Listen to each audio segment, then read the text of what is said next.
Hey everybody, welcome back to my YouTube channel.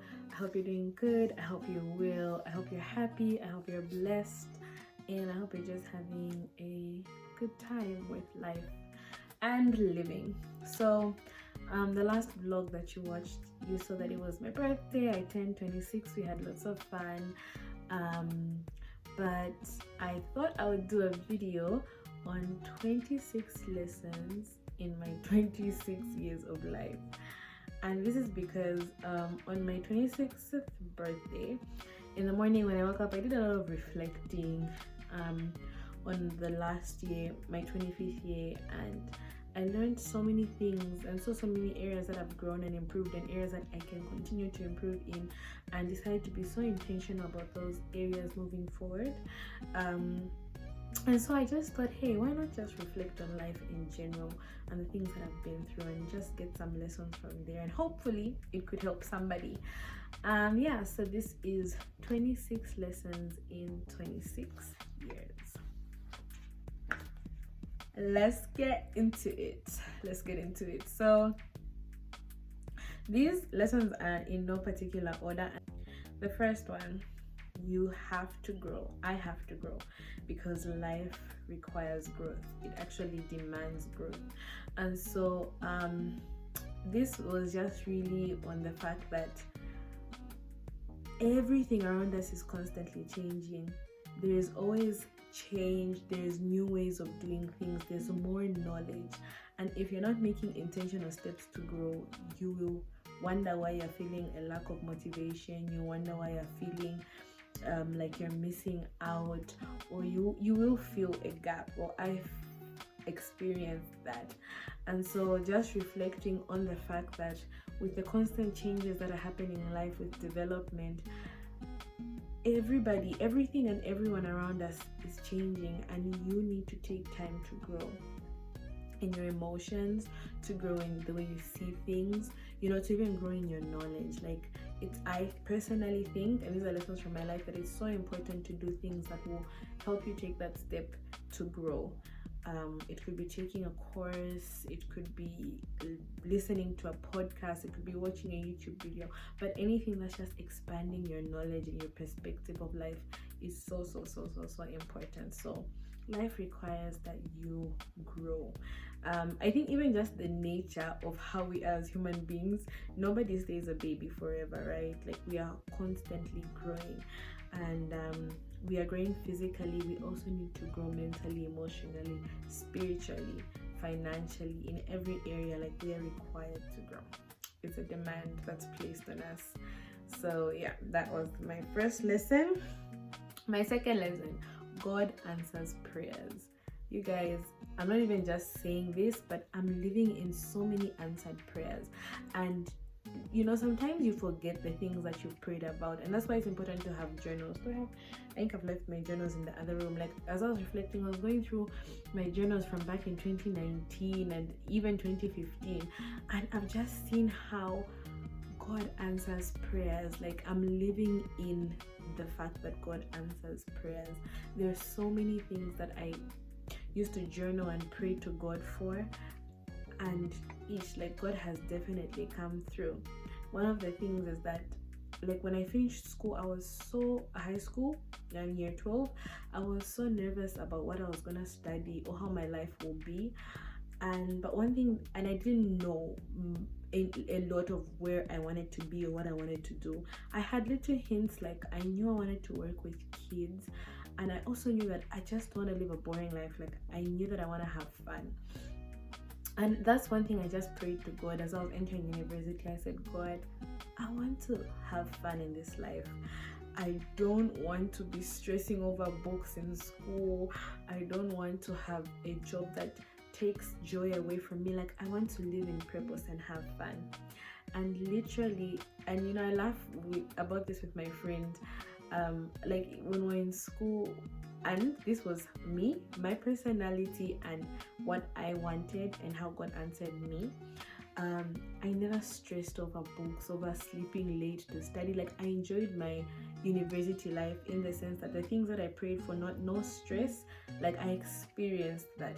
It may have been because of the course that I took was a bit, I don't think it was easy per se, but I understood it. But yeah, whatever it was good.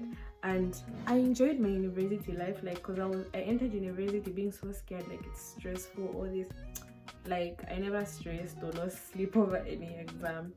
Another thing is the fact that I said that I wanted to have fun. I didn't know what that would look like for me, and I feel like I still haven't even experienced the fullness of my purpose and everything that I'm going to do on this earth.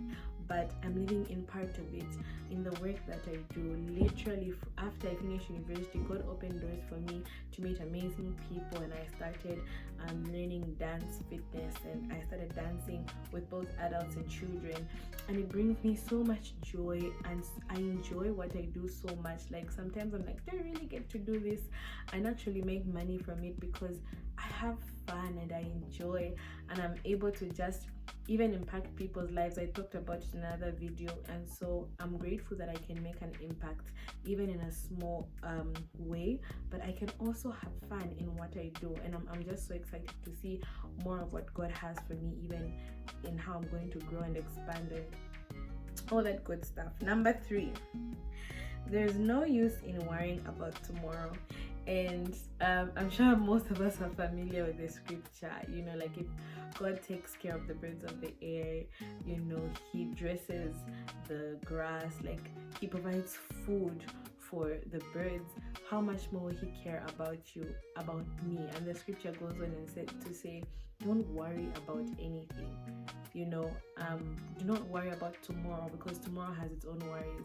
And if this is something I'm still even learning to practice now, but in my reflection, I just saw that I used to be so anxious and so worried about the next thing, or even just the next day, or even just like last week, I was so worried about something that was happening this Tuesday, and when it came, it was so, like, everything worked out so well, and I had no reason to worry. And every time I'm always reminded, like, there's just no need to worry, because you have no idea how the next day will play out for you. You may have these worries, but the day may just go in an opposite way. Like, there are just so many possibilities and so many ways God can work for us in the things that we're anxious and worried about. And so I've come to learn that there's really no need to worry about tomorrow. Like, enjoy today, enjoy the present where you are, and don't take anything out of today by worrying about the next day. It's something I'm definitely learning and getting better with every time, and just constantly reminding myself, like, girl, no need to worry, like, God's got you. So do not worry, do not take away from the next day. Okay, the fourth lesson is that relationships work if two people want it to work. And so, guys, I was going through my journals, and but the relationships that I had with the opposite sex, with males, like, you could see that I wanted it to work. I felt like that's where I needed to be. I felt like God said this is the person for me. And when I look back, I see that I was really the only person who was putting in, like, because I felt like this is it. But relationships are a two-way thing, and they're hard work, and they'll only work if both people are in it and want it to work. And that's my 4th lesson. My 5th lesson: people change, and that's okay. And I guess that also speaks to growth. But people will never remain the same. The first point was something about me growing, but this is just like the change that happens in people. Like, people are constantly changing every single day, and so I may not be the person I was yesterday, and that's perfectly fine. I may have views that I may disagree with things that I believed in 2 years ago. Now I disagree with them, and that's perfectly fine. And we don't need to hold people to who they were in the past, because people change, and it's okay for people to change. They may change for the good, they may change for the bad, but your response is to accept the change in them, in however way it affects you. If it means you having to distance yourself, if it's a change that allows you to be closer to the person, whatever it is, it's okay. So people change, and that's okay. Number 6, not all friendships last forever. You guys, I feel like I'm someone who I want to have the people in my life forever. But certain seasons of life just make a different demand on the people that you can have around you, and it's for your own good.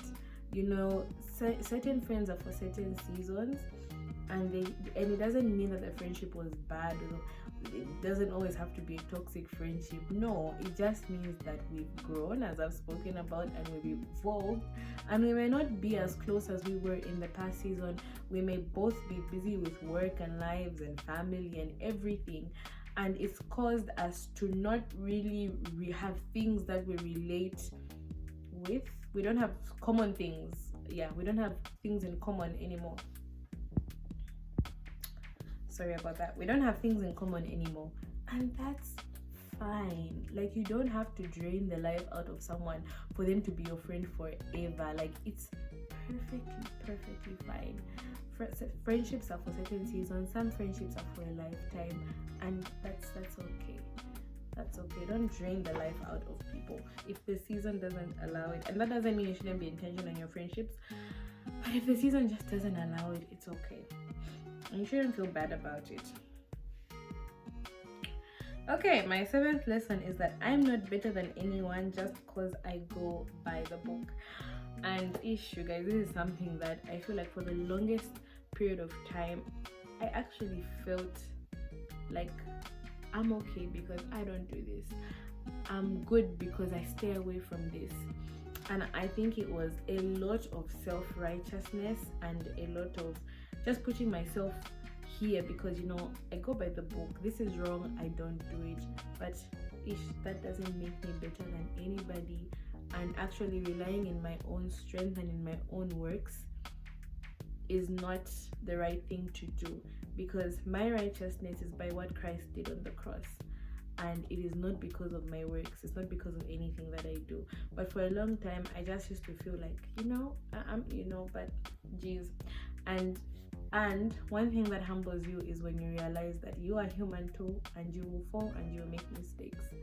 And that has happened to me. And so knowing that I'm not better than anyone in any way, we are all just on this journey of life, trying to do our best, trying to please God, just doing what we can. And so we're all just journeying through life together.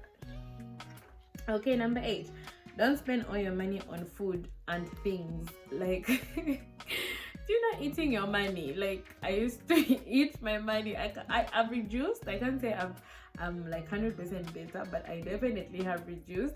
Actually, it actually hit me. My brother just once told me, you can't be eating all your money.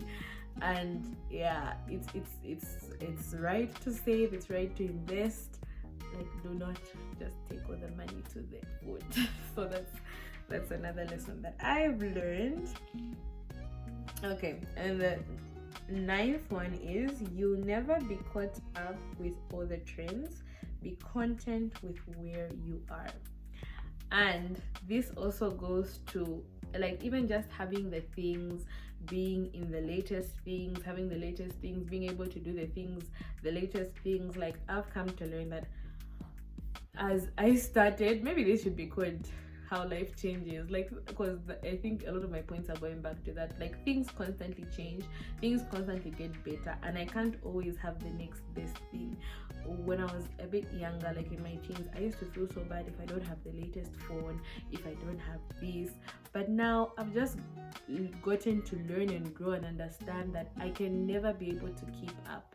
There's so many other things that demand my attention in life, that demand my money in life. And as long as I am healthy, I am well, I have good people around me, my phone works, I have shoes on my feet, like, I have so much to be grateful for. Even if I don't have the latest things, even if I'm not caught up with all the things, like, it's fine. There's so much more in life that brings joy.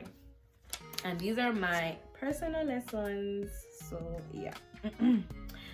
And then number 10, boundaries are important and necessary. Like, I used to feel bad for saying no, but now I can say no without explaining myself and explaining why my answer is no. I can say no knowing that my no is a complete sentence. Like, I don't have to explain why. If my answer is no, it's no. And obviously it's not from a place of just exercising my no, just saying that just because I can say no, but it's from a place of this no is protecting my sanity. This no is allowing me to stay safe and sane. And just understanding that I have to have boundaries. I have to know what I can let inside the gate of the things that belong to me. I should be able to open the gate and close the gate. And I should have people that respect my boundaries. And if someone chooses not to respect my boundaries, that's a them problem and not a me problem. So boundaries are so important and they're so necessary. And we must have boundaries. Okay, number 11. Not everyone will like you, and that's okay, Lydia. Like, I'm telling myself, like, that is perfectly fine, girl. I used to be such a people pleaser, to the point where I would lie just so that people, I'm saying that, just so that I can say the thing that I think the person wants to hear. You know, like, you're not being honest because you feel like maybe my answer isn't good enough, so I'll lie. And I would stretch myself so thin just to please people. But one thing that really stood out for me is that I'm really growing in knowing who I am and standing and being proud of who I am, and not trying to bend to please people so that people should like me. Like, I'm really finding my voice, and I'm being so comfortable and so settled in who I am and who I keep changing to be. And it's okay if people don't like who I am. That's fine, as long as I like who I am, as long as I'm in God's will, and as long as God loves who I am and what I'm doing isn't hurting anybody else. That's perfectly fine. So not everyone will like you, not everyone will like the person you're becoming, but that is perfectly fine. It's okay. It's all right. It's okay. Okay, we're on number 12. Do something challenging. It helps you grow. Step out of your comfort zone. I love fun and I like doing things, but I feel like for a long time I've been doing the things that are safe for me. I've learned that it's every time I step out and do something that's outside my comfort zone, I grow. I feel a sense of growth and a sense of, oh, I can actually do this. And it's the most amazing feeling ever. And so I've learned that if something is challenging me, if I feel uncomfortable about something, I should do it, because out of that I'm going to grow and be a different person, have a different perspective on that thing, and you get to see things that you can actually be good at. So do whatever it is you need to do. Even if you're afraid, do it. Like, fear is actually a sign. For me, it's just a sign that I'm not relying on my own strength and I can't do this on my own. I need God. If I go into something 100% confident, it's like, but if I just still have that reliance on God, I feel things work out 100 times better. So step out and do something different. Okay, number 13, almost there, halfway there. You can make the most of where you are now. I think we have so many goals and so many places we want to be and so many things we want to achieve, and sometimes we get lost in looking at our vision and forget about where we are now. And it's so important to live in the now, because you don't want to look back on life and see that and wonder, like, what did I do with those years before I got to this place that I want to be, where I am now, this vision that I've had. I'm here now, but what happened in between? Like, there's like the in between is what makes us who we are. Everything we go through to get to where we eventually will get to, like, that's what shapes us and gives us character. So, like, just enjoy where you are now and don't just be stuck in looking in the next. Okay, number 14. God really cares about me right now and in the future. So I really thought about it when it came to, there's something I spoke about in a video that I did with Joshua where I was talking about how I had written in my journal about how I really wanted to go on the gorge swing with someone I loved and just go back to Livingston and have good memories, because at the time I had gone, the time I traveled, I was in a very sad place. I was had so many negative emotions and I was going through something. I was like, the next time I come here, I wanted to be with somebody, like, you know, and I want to have fun and I want to do these things. Like, I literally wrote, I want to do this. And like, it didn't even take so long, maybe a year and some months, and the things I wrote in my journal came to pass. And I don't even think I was thinking in the future, like when I have children, that's when I'm gonna do this. But like, God cares about the things that matter to you. God cares about the things that matter to me, and He cares about them in the present. And so just knowing that God cares about me, He cares about the little things. Like, this was just something I was writing, something little, like, you know, but because it meant something for me, it happened. And God just loves us and cares for us. Yeah. Number 15. Healing takes time and what? Healing takes time and is messy. Be patient with yourself. I was going through all the times I was broken and reading all the times I would write, like, you know what, I'm fine. I have God and I'm fine. And then like 2 days later, or even the next day, I'll be like, I'm not fine. Like, I would be so broken and so confused. And then just getting to see like how over a period of time I got to be okay. And so it's okay for us to acknowledge how we feel. It's perfectly fine for us to acknowledge our emotions and allow time and the things we do during that time, obviously we're not just seated, to work on us and get us to a place of being whole again. And yeah, there shouldn't be any rush to be fine. You know, allow yourself to experience and feel what you're feeling, and allow, like, address those emotions. Don't leave them hanging. Address them and allow them to help you grow, like grow through the pain, and allow yourself to be okay one day and not okay the other day. It's messy, but it takes time. It takes time and work. Whatever it is you're going through, just give yourself the time that you need to heal.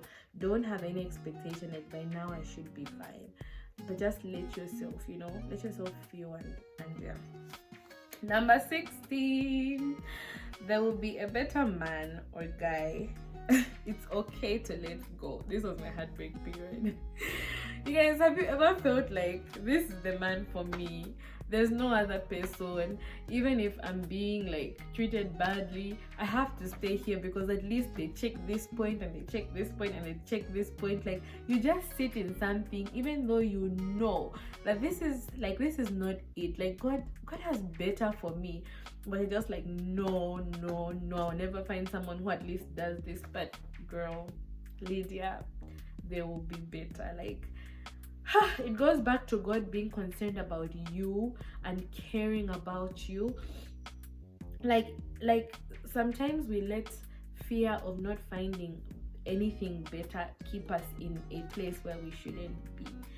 But if I would go back in my reflection and tell myself something, I would tell myself, girl, you can let go. Like, it's okay to let go. Don't stay stuck in this situationship. Don't stay stuck thinking that this is the only thing, this is as good as it gets. God has amazing and beautiful plans for us, and He wants us to prosper and be well in every area. And yeah, so yeah, I would just go back and tell myself, girl. Like, just let go, because, you know, God will bring somebody who's suitable for you and who meets the things that matter to you. Yeah, I feel like being vulnerable a bit more. I was reading my journal in 2 occasions, in 2 different relationships. I kept on saying, like, I deserve to be treated better. Like, I deserve to be prioritized, to be put first. I deserve to be loved. I kept on saying that, but I don't know why I kept on staying in those situations. And I was reflecting on that and where I am now, where I have somebody who places me in the right position in their life. Like, I don't have to beg, I don't have to, make a show for someone to appreciate or put me, in the right position. I don't want to say first, that I'll say the right position, because obviously God comes first and there's a position for this relationship, and just someone to just be able to put you there so effortlessly. And I look back and I just used to cry so much for that, but look at me now. It's really good to reflect. It's good to reflect and see where you're coming from. Okay. Number 17, don't take things so personal, laugh and move on. You guys, I was such a person who, if one thing, like, I maybe even just embarrassed myself in a certain way, like, I won't let it go. I'll be moving in shame, I'll be so worried. But it's so much more freeing to just laugh at yourself and move on from something. Because if something won't matter, like, in the next few years, like, why are you dwelling on it so much? So it's okay to not hold things like so close, negative things. Like, it's okay to just laugh at certain things and just move on and just let it go. Something I'm still working on. And then also, if something, and this I read it somewhere, and I think I've been practicing it, and it helped me a lot. So that was number 17, right? So number 18, if something won't take you more than 2 minutes to do, just do it. Like, just do it, sis. Like, just do it. Because I think I was the master of procrastination. I'm still working on it, but I feel like something won't even take me more than 3 minutes to do, but I'll still keep pushing it and never actually do it. But if you just get up and just do it, and it will be done, and you can go back to doing what you were doing. So just do it. So that was number 19. Sorry. Number 20 is never stop trying. So I know that failure for me is something I would always try and avoid, but when you go through failure and you keep on trying to do something and then you actually manage to do it, you get to see that there is so much growth that comes from you when you keep on trying. So never stop trying to do the things, even if you fail. There's no shame in failure. Failure is proof that you're trying and that you're doing something. So never stop trying. Number 21, almost there. Let a friendship be what it is and don't force things. I don't know if this is the same thing as friendships are not meant to last forever at the other point, but no, this is actually different, because sometimes we want people to be who they're not, and we want them to feel a certain position that they're just not capable of fulfilling in our lives. So it's good to know who's who in your life and just act accordingly. Like, if you've noticed that somebody is more of a taker from you and not a giver, that's fine. Like, that's who they are in your life. Obviously, with boundaries, give as much as you can give, and don't expect them to give back to you, like whether it's time, emotions, or even physical things. If you've noticed that this person is a taker, it's okay to give, and don't have that expectation of them to give back if you choose to give. If you've noticed this person is more of a taker in my life and I choose that I'm going to give and keep them around, don't expect them to be what they can't be for you. It's okay, like, it's fine. Let the friendship be what it is. I think there are also those very close friendships where like, this is someone I can give and receive from, so you just let the friendship be what it is. Yeah, don't force roles on people that they can't do. Don't force roles on people that they can't do. And also just knowing where to place people in your life. Like, person is this person is that, and then you won't be disappointed when somebody doesn't show up for you in a certain way. Yeah, I was gonna say something, but we'll talk about it later. Okay, sorry, I lost my count, but now that I know where we are, we're number 22. So number 22 for me is don't withhold love. I think in failed relationships, whether it's like a romantic relationship or just a friendship, one thing I feel like I'll never regret is loving the person.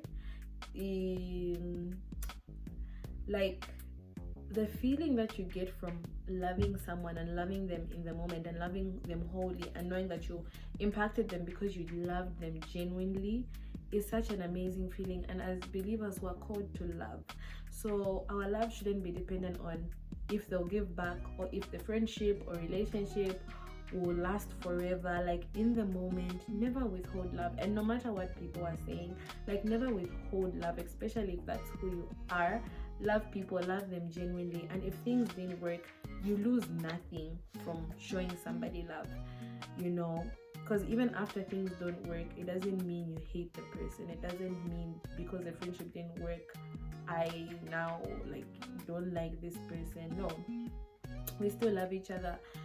We just can't be in each other's lives, but never withhold love in the moment in fear of this won't work, or just love people. This person, this family member will disappoint me. Just love people and love them genuinely. Number 23, spend time with family. I think some of my most amazing times are Christmas with my family, when we come and sing happy birthday for each other. It's a tradition and we just have fun. Sometimes we dance, even just having a platform, even on social media, where at least I can check in on my siblings. None of us stay together anymore. I can still check up on them. We can still chat and have that connection. It's such a good thing, and it brings me so much joy. So for me, I've learned that there's just nothing better than spending time with family. It's a beautiful thing. So always spend time with your family. Number 24. So I think it's important, a lesson that I've learned is to take a day off once in a while. If you can take a day off every week, do it. So I think it's easier for me because that I'm able to align my schedule in a way that I can put work on the days that I want to. So I make sure that on one day I don't have work. I'm able to relax and just reflect and just prepare and just get ready for the week ahead. So if you can do that, for me it's worked. I love it that I just have one day where I can just think. I'm not responding to demands of anything or anyone, but it's just a rest day, and I have that every single week. So if you can do that, if you can allocate a day in a month, do that and have that time. Well, for me it works anyway. Let me not say do that. If you want to do it, do it. Number 25, keep God at the center of everything. And for me, this is sometimes you get it right, sometimes you don't, but as long as every time you're just trying to put God first, you're just trying to put God at the center, I feel like just keep trying, just keep doing it. Life gets so busy, life gets so crazy, and sometimes we feel like, oh, this is demanding my attention, but it's just so important to always put God at the center of everything, the center of your life, the center of your work, the center of your relationships. We have a helper. Jesus left the Holy Spirit to help us. And if we're able to just acknowledge him every day, spend time in our word, spend time seeking a real relationship with him, and not just to fulfill certain I have to do this, but just from a place of genuine love and wanting to have that relationship. I feel like life is so much more better, and it's such an adventure with God. There's just so much that you get to experience, and you just don't live in this box of I have to do this, but your mind is just opened to the life that God wants you to live on this earth. And so always put God at the center. And my last one, number 26, is take time to look back. You've come from far. So I put it as the last one because that's what we're doing, right? We're taking time to reflect and just look back, and you get to see where you've improved so much and where you may have not. And you just get to see the goodness of God when you take time to just look back on where God has brought you from. And in my 26 years of life, I can say that God has been so faithful. God has been so good. God has been so kind to me in so many ways. You know, in years when I've been unwell, in years when I've been fine, in years, like, God has just always been present, and He's the one constant thing in my life. And I'm just so grateful. I'm just so grateful. Yeah, and I'm just so grateful. And looking back has just really shown me that I have a lot to be grateful for. So thank you, God. Thank you so much. Okay, guys, that brings us to the end of my 26 lessons in 26 years. I hope you enjoyed it and learned something, and I hope it was fun and you managed to get to the end of the video. Please like and share and leave a comment and share it with somebody. Share the video with somebody. If you enjoyed it, let them also come and enjoy it. And yeah, have a good day, have a good night, have a good week, have a good year. And I should stop talking now. Bye.